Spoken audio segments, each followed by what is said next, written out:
നമ്മളൊരു വീട് വെക്കുന്നു.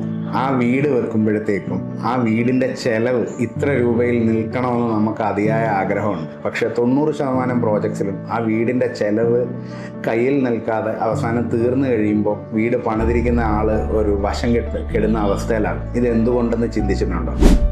അതിന് കാരണം പ്രോപ്പർ പ്ലാനിങ് ഇല്ലാത്തതാണ്. പ്ലാൻ എന്ന അർത്ഥത്തിൽ പറയുമ്പോൾ അതൊരു കൂട്ടം ആളുകളുടെ, പ്രൊഫഷണൽസ് ആയിട്ടുള്ള ഒരു കൂട്ടം ആളുകളുടെ അസോസിയേഷനെയാണ് പ്ലാനിങ് എന്ന് പറയുന്നത്. നമ്മൾ വീട് പണിയുന്നതിന് മുമ്പ് നല്ലൊരു ആർക്കിടെക്റ്റിനെയോ ഡിസൈനറെയോ വെച്ച് ഡിസൈൻ ചെയ്ത വീടിന് നമ്മൾ അതിൻ്റെയോടൊപ്പം തന്നെ അതിൻ്റെ വ്യൂസും ബാക്കി കാര്യങ്ങളും എല്ലാം ഫൈനലൈസ് ചെയ്തതിന് ശേഷം ഏറ്റവും പരമപ്രധാനമായിട്ടുള്ളൊരു കാര്യം ആ വീടിന് നല്ലൊരു സ്ട്രക്ചറൽ ഡിസൈൻ ഉണ്ടാവുക എന്നുള്ളതാണ്.